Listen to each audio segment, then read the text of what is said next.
తిరుమల తిరుపతి దేవస్థానంలో మీకు అందరికీ తెలుసో తెలియదో సింహ స్వప్నం chief audit officer Shri Seshasailendra గారంటే టాప్ టు బాటం సింహ స్వప్నం. ఆయన సీట్ అటువంటిది, ఆ వ్యక్తి అటువంటి వాడు.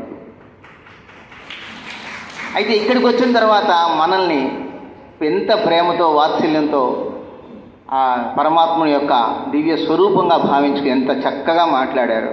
వారికి ఏముంది చెప్పాను కదా, ఎంతో కొన్ని 1500 కోట్ల టర్న్ ఓవర్ తిరుమల తిరుపతి దేవస్థానం యావత్ ఆ 1500 కోట్ల టర్న్ ఓవర్కి వారి చీఫ్ ఆడిట్ ఆఫీసర్. అంటే చూసుకోండి ఎంత బిజీగా ఉంటుందో.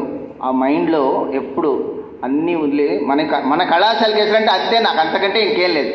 స్పెషల్గా వేసారంటే అంతకంటే క్రెడిటే నాకు అక్కర్లేదు. మన కళాశాల శ్రీ శేషశైలేంద్ర గారు స్పెషల్ ఆఫీసర్ అనేది ఒక క్రెడిట్, రిమార్కబుల్ క్రెడిట్. అటువంటి వారు వచ్చి ఎంతోమంది సార్ ఐఏఎస్ ఆఫీసర్ ఆమె గౌతమి గారు చేశారు, మునిరత్న రెడ్డి గారు చేశారు, చెంచులక్ష్మి గారు చేశారు, సూర్యకుమార్ గారు చేశారు, ఎంతోమంది స్పెషల్ ఆఫీసర్గా చేశారు, వచ్చారు, వెళ్ళారు, సూపర్వైజర్ ఆఫీసర్గా చేశారు.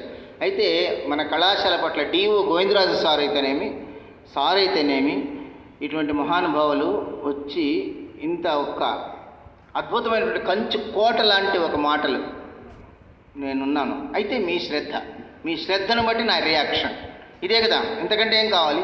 కనుక ఆ పదాలకు తగినట్లుగా మన భావం, మనలో ఉండేటటువంటి అంతర్లీనంగా ఉండేటువంటి ఏదైతే ఉందో పరమాత్మ యొక్క శక్తి, అచంచలమైన శక్తి, అది మనల్ని కాపాడుకుంటూ అది మన పిల్లలకి అందజేస్తే అదే వారు చెప్పేది. చాలు, మీలోనే దాగి ఉండేటటువంటి నీ గూఢమైన శక్తిని ఇకనైనా మీ పిల్లలకు ధారపోయండి, వాళ్ళని తయారు చేయండి, మీకంటే గొప్పగా కూడా తయారు చేయండి.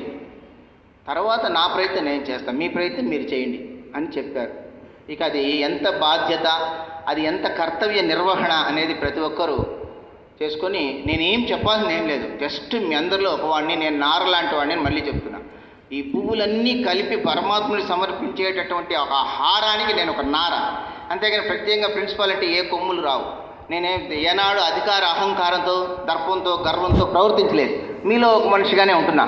ఈ సార్ ముందరే ప్రమాణం చేసి చెప్తున్నాను, మనం ఇప్పుడు కంటే 100 రెట్లు మల్టిపుల్గా ఇంకా కృషి చేసి ఆ బిడ్డల యొక్క అభివృద్ధికి తోడ్పడాలి. అయితే సేమ్ టైం నేను గమనిస్తున్నది, స్టూడెంట్స్ నుంచి కూడా సరైన రెస్పాన్స్ లేదు.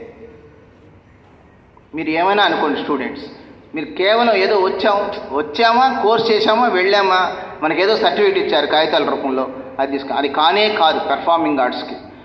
అసలు ఈ స్థానంలో ఉండాలంటే, ఈ స్థానంలో నేర్చుకోవాలంటే ముందు పరమాత్ముడు ఎన్ని జన్మల సుకృతమో, తల్లిదండ్రులు చేసుకున్న సుకృతమో ఇక్కడ చదువుతున్నారు.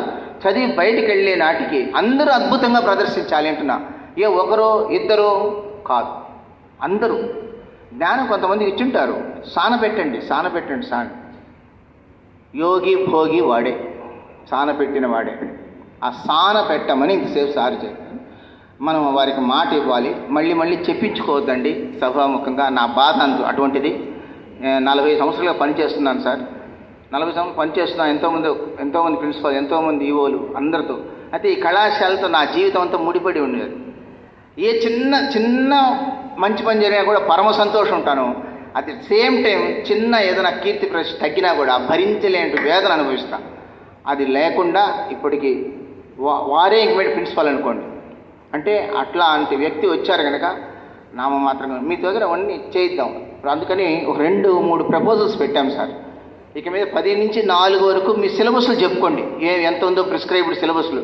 కానీ ఒక గంట సేపు 4 నుంచి 5 వరకు ప్రతి లెక్చరరు ఇక మీద ప్రతి స్టూడెంట్స్కి వారికి అందుబాటులో ఉండేటువంటి వీణ, వేణు, వైలిన్, మృదంగం ఏదుందో, నాదస్వరం, డోలు, హరికథ, భరతనాట్యం సబ్జెక్ట్స్ సిలబస్తో సంబంధం లేకుండా వాళ్ళ పెర్ఫార్మెన్స్, వాళ్ళ కనీస జీవన గతి, వాళ్ళు ఎన్నో బీద కుటుంబాల నుంచి వచ్చారు, వాళ్ళ స్థితి మారడానికి, ఉన్న స్థితి నుంచి ఉన్నత స్థితికి వెళ్ళడానికి వారికి మార్గదర్శకంగా ఆ 4 నుంచి 5 వరకు స్పెషల్ క్లాసెస్ తీసుకోమని చెప్పాము.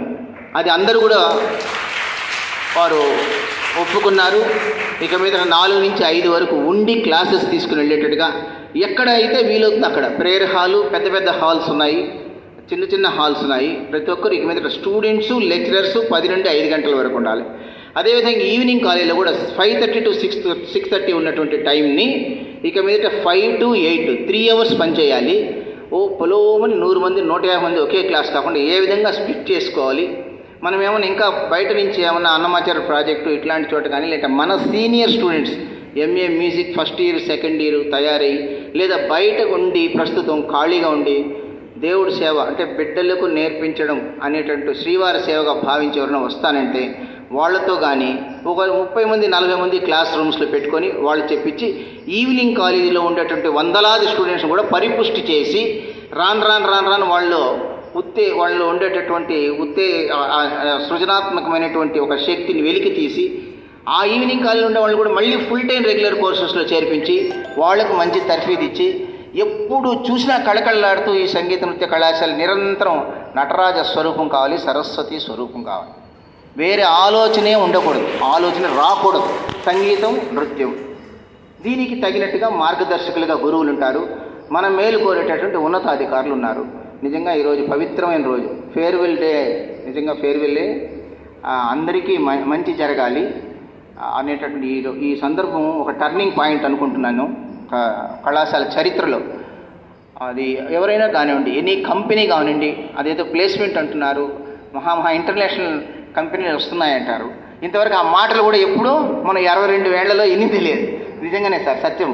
ఏనాడు కూడా మల్టీనేషనల్ కంపెనీలు వస్తాయి మీ కాలేజీకి, మిమ్మల్ని తీసుకెళ్తారు, మీరు మంచి ప్రదర్శనలు ఇవ్వండి అంటే, ఆ సార్ ఒక చీఫ్ ఆడిటర్ కాబట్టి, చీఫ్ ఆడిటర్ అంటే ఎన్నో కంపెనీలు వారి యొక్క దయ కోసం ఎదురు చూస్తుంటాయి.